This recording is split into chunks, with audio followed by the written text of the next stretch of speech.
수도권을 중심으로 코로나19가 빠르게 확산하고 있는데요. 인천 지역 교회에서도 집단 감염이 발생했습니다. 코로나19 여파로 일자리가 크게 줄었습니다. 지자체의 공공 일자리가 대안으로 떠오르고 있지만 한계가 명확합니다. 코로나19가 재확산하면서 지역 전통시장이 휘청이고 있습니다. 특히 재난지원금 소비도 끝나 절박한 상황입니다. 장마가 끝나고 폭염이 찾아왔습니다. 철로와 도로 온도를 낮추기 위해 분주히 움직이는 현장의 모습을 카메라에 담았습니다.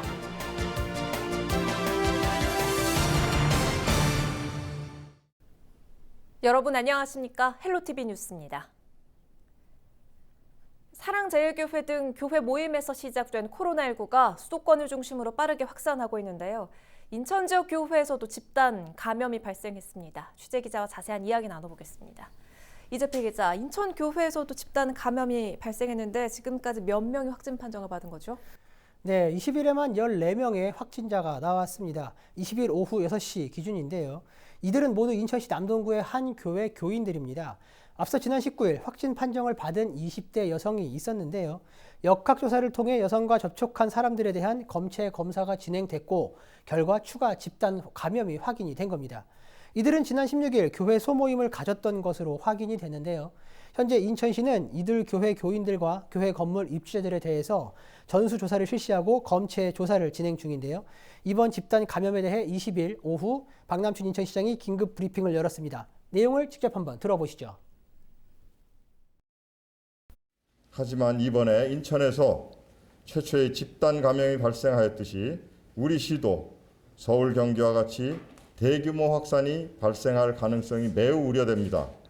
시민 여러분, 개인과 가족, 공동체의 안전을 위해 정부와 인천시를 믿고 생활 방역 수칙을 준수하여 주시기를 부탁드립니다. 한 교회에서 14명의 확진자가 나온 상황입니다. 추가 확진자가 더 나올 수도 있을 텐데 시는 어떻게 대응하고 있나요? 네, 앞서 설명드렸던 것처럼 교인 등 관련자들 전체를 대상으로 이제 검체 검사가 진행 중에 있고요. 보다 빠른 검사를 위해서 교회에 워크스루 선별 진료소를 설치를 추진하고 있는 그런 상황입니다. 네. 그리고 앞서 인천시는 모든 교회에 대해서 비대면 예배만 허용을 한 상황인데요. 19일 사회적 거리 두기를 2단계로 격상하면서 내린 조치입니다. 지금 코로나19 확산세가 심상치가 않습니다. 인천시는 행정명령도 발령을 했죠. 네, 인천시는 이제 20일에만 2건의 행정명령을 발령을 했어요. 첫째는 마스크 착용을 의무화하는 행정명령을 내렸습니다. 네. 앞서 경기도가 먼저 발령을 한 바 있죠. 이번 주말이 코로나19 확산의 분수령인 만큼 모임과 행사 등을 최대한 자제해 줄 것을 요청하면서 내린 행정명령입니다. 그리고 두 번째는 광화문 집회 참가자에 대한 코로나19 진단 검사 이행 명령입니다. 네. 20일 오후 5시를 기준으로 서울사랑교회와 연관된 인천 지역 확진자 수는 39명인데요. 서울사랑교회와 광화문 집회 참가자들로부터 연관된 확진자가 매일 쏟아지고 있는 그런 상황입니다. 네. 이에 인천시가 광화문 집회 참가자에 대해서 코로나19 진단 검사 이행 명령을 내린 그런 상황인데요. 현재까지 광화문 집회에 참가했다며 자발적으로 진단 검사를 받은 인천 시민은 470명 정도입니다. 네. 그런데 인천시는 참여자가 이보다 더 될 것으로 지금 판단하고 있는 그런 상황인데요. 이행 명령에도 불구하고 진단 검사를 고의로 거부할 경우에는 감염병 예방법에 따라서 200만 원 이하의 벌금에 처해질 수도 있습니다. 그런데 이것보다 더 중요한 게 뭐냐면 인천시는 여기에 그치지 않고 이행 명령을 따르지 않다가 코로나19에 확진될 경우 당사자에게 구상권과 손해배상 청구 등 이런 법적 조치, 민형사상의 책임을 묻겠다라는 이런 입장을 밝히고 있는데요. 네. 박남춘 인천시장은 코로나19의 지역 확산 차단은 속도가 생명인데 일부 시민들의 비협조로 어려움을 겪고 있다라고 이렇게 강조하면서 방역 수칙을 어기고 방역 당국에 협조하지 않는 행태는 강력하게 대응하겠다고 밝혔습니다. 네, 시민들의 적극적인 동참만이 코로나19를 막을 수가 있겠죠. 이재필 기자였습니다.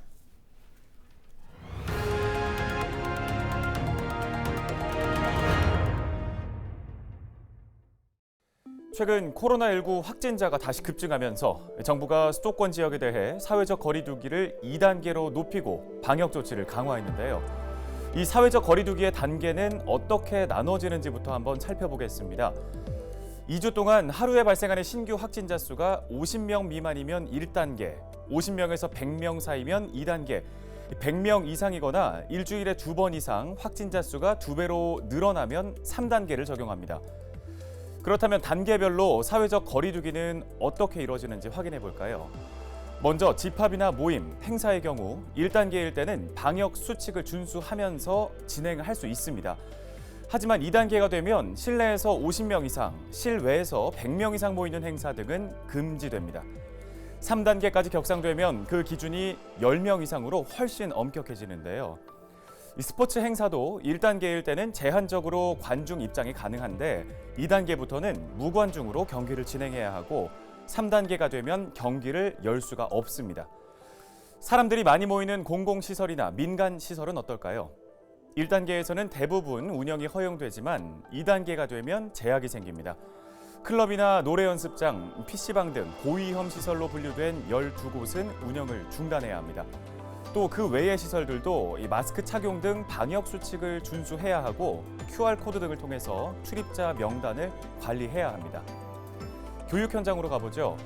학교와 유치원, 어린이집도 1단계일 때는 등교와 원격 수업을 병행하는데 2단계가 되면 등교 인원을 줄여야 합니다.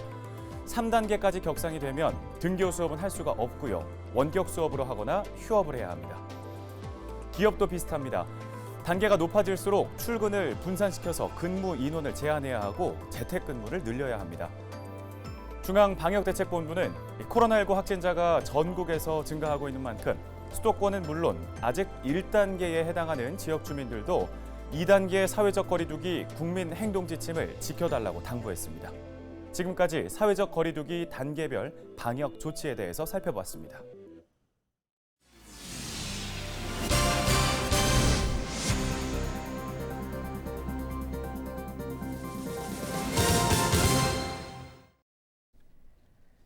이재명 경기도지사는 20일 긴급 기자회견을 열고 코로나19 대응을 위한 도민과 의료계, 각종 기관, 단체에 적극적인 협조를 호소했습니다.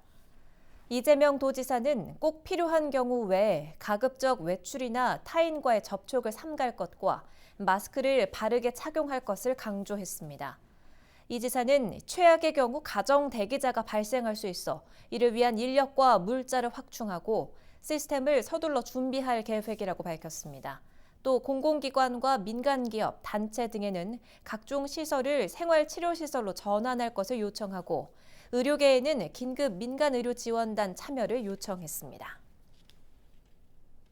예측을 초월한 급작스러운 감염의 폭증으로 의료 용량 확충에 상당한 제약이 시작됐습니다. 이에 따라 최악의 상황에 대비한 민관 총력 대응이 불가피하다고 판단해서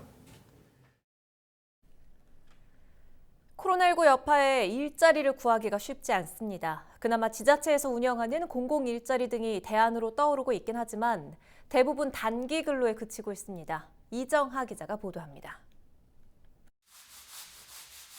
학교 복도에 거품을 내고 바닥도 구석구석 쓸어봅니다.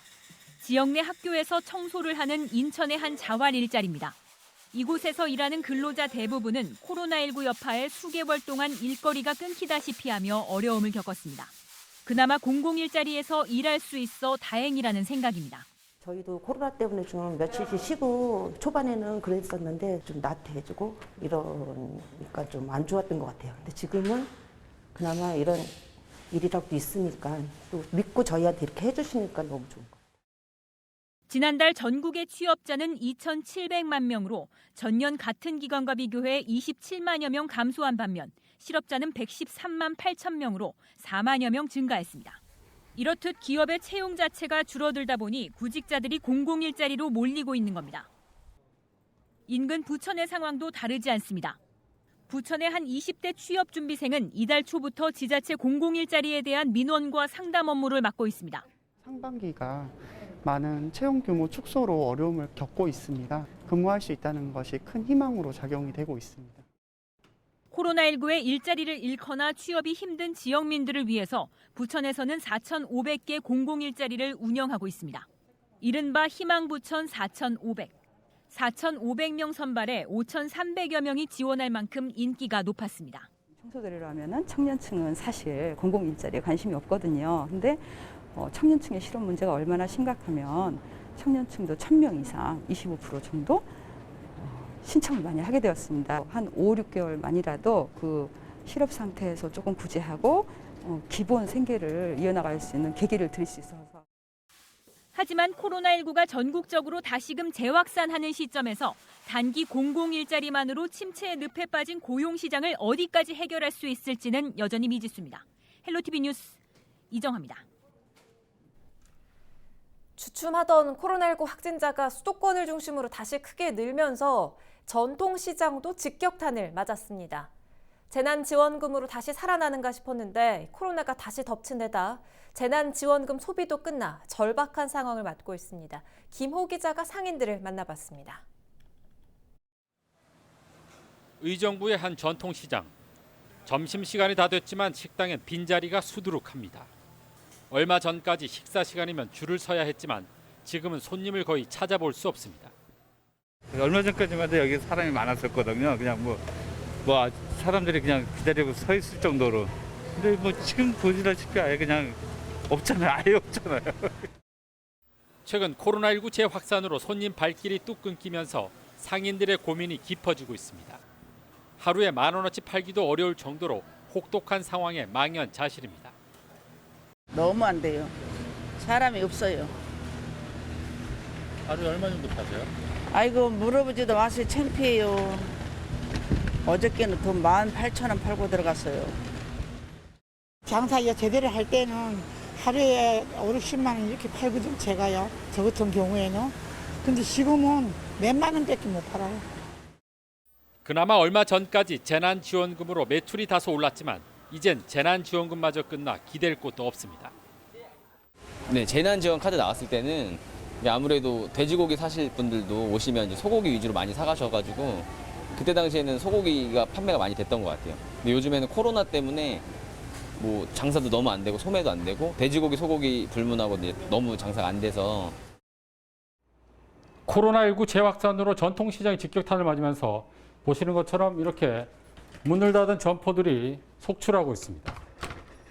자, 이곳 가까운 옥수선집은 보시는 것처럼 여러 장의 공과금 명세서만이 주인을 기다리고 있습니다. 40년간 제일시장을 지켜온 한 상인은 IMF 때보다 더 힘든 시기를 겪고 있다고 토로합니다. 하루에 옷 한 벌 못 팔 때도 있지만 나이가 들어 다른 일을 찾지 못하고 그냥 가게 문만 연 채 손님 오기를 기다리고 있습니다. 젊은 사람 같으면 어디 노동판에 가 노동이라도 하는데 나이 70이 넘어가지고 누가 받아줍니까? 그러니까 마치 못해가지고 나와가지고 있으면 사람 구경이라도 하고 어쩌다 한 개라도 팔면 한 돈 10,000원이라도 남으면 그게 이제 내 이익금이니까.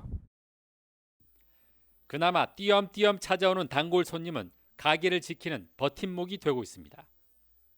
코로나 때문에 지금 힘든데 그래도 저희 가게는 단골 손님으로 인해서 좀 유지가 되고 있습니다. 네. 거의 하루 종일 거의 노는 가게가 많아요. 이처럼 코로나 바이러스가 몰고 온 장기적인 재난 상황에 상인들은 대책 마련을 호소하고 있습니다. 정부 재난지원금 2차를 우리가 좀 바라는 거고 두 번째는 상권 활성화 재단이 빨리 설립이 돼가지고 우리 시장에 많은 어려움이 있는 걸 해소해 주기를 우리가 바라고 있는 중입니다. 수도권을 중심으로 재확산된 코로나19 확진자가 전국적으로 확산 범위를 넓히고 있습니다. 끝나지 않을 것만 같은 바이러스와의 전쟁. 전통시장 상인들의 한숨은 깊어만 가고 있습니다. 헬로티비 뉴스 김호입니다. 장마가 끝나고 폭염이 기승을 부리고 있는데요. 더위로 인해 철로와 도로 온도가 높아지면 열차 탈선이나 열섬 현상이 발생할 수 있습니다. 때문에 지자체에서는 철로와 도로에 물을 뿌리면서 온도 낮추기에 나섰는데요. 김진재 기자가 그 현장에 동행해봤습니다. 철로 위로 아지랑이가 피어오릅니다. 낮 최고 기온이 30도를 웃돌면서 철로가 뜨겁게 달궈진 겁니다. 지금 기온이 약 30도인데요. 철로의 온도는 어떤지 직접 확인해 보겠습니다. 일반적으로 철로의 온도는 기온보다 15도에서 20도가량 높습니다. 특히 기온이 높을수록 철로의 온도는 큰 폭으로 상승합니다. 높아진 온도로 인해 철로가 팽창하게 되면 곡선 구간에서 열차 탈선 위험이 높아집니다. 이 때문에 인천교통공사는 곡선 구간을 중심으로 물을 뿌리며 철로시키기에 나섰습니다. 이 팽창된 레일에 열차 하중이 더해져서 어느 임계치가 되면 장출 등 선로 변형이 발생할 수 있기 때문에 저희는 50도가 되기 이전에 살수 장치를 즉시 가동해서 레일 온도를 낮추고 또 지속적으로 선로 점검을 통해서 레일 변형 여부를 확인하고 있습니다. 자동차가 다니는 도로도 상황은 비슷합니다. 콘크리트로 덮인 도로의 경우 수분을 포함한 흙보다 태양열을 더 많이 흡수하고 저장하게 되는데 이렇게 발생한 복사열은 도심 온도를 상승시킵니다. 이른바 열섬 현상이 나타나는 겁니다. 열섬 현상을 줄이기 위해 살수차는 쉴 새 없이 움직이며 도로 곳곳에 물을 뿌리고 있습니다. 살수차를 운영하게 되면은 도로 복사열 저감에 따른 열섬 효과 저하의 효과가 있고 부수적으로 미세먼지 저감의 효과도 있을 것으로 판단하고 있습니다. 길었던 장마가 끝나고 폭염이 시작되면서 철로와 도로에 열을 식히기 위한 노력이 이어지고 있습니다. 헬로티비 뉴스 김진재입니다.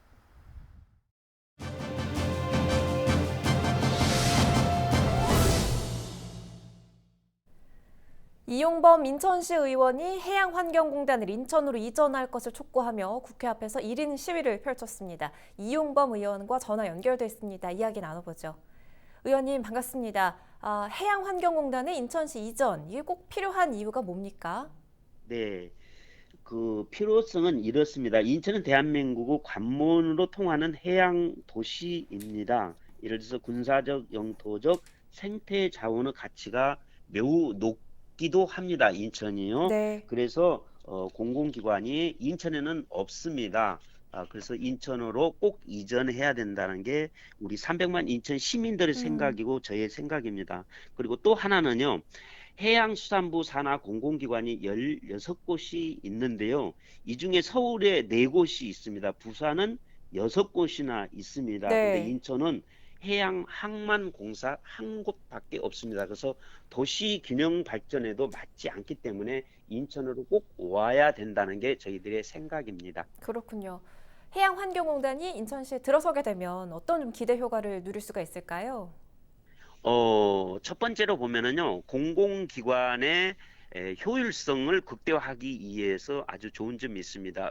바다에서 이제 사고 났을 때 해양경찰청이 먼저 가서 처리하는 것보다도 해양경찰청과 해양환경공단이 두 기관이 빠르게 협업을 해서 처리한다면 신속 정확하게 처리를 할 수가 있습니다. 네. 그래서 첫 번째 그게 좋고요. 두 번째는 지역 균형 발전을 위해서 꼭 인천으로 와야 된다는 게 저희들의 생각입니다.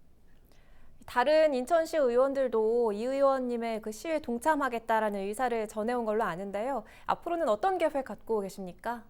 네, 저희가 계속적으로 우리 동료 의원들께서 제가 이제 1인 시위를 하는 걸 보고 안타깝게 생각하면서 자기들한테 힘을 보태겠다. 그래서 자기들도 릴레이로 1인 시위 하는 걸로 이렇게 결정이 됐습니다. 그래서 내일 제가 또 국회 앞에서 1인 시위 하고요. 그 다음에 또 동료 의원들이 다음 주부터 계속 1인 시위 하는 걸로 이렇게 되어 있습니다. 잘 알겠습니다. 말씀 여기까지 듣죠. 이용범 인천시 의원과 이야기 나눠봤습니다.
이상으로 헬로티비 뉴스를 모두 마칩니다. 저희는 언제나 여러분 곁에 있겠습니다. 시청해주신 여러분 고맙습니다.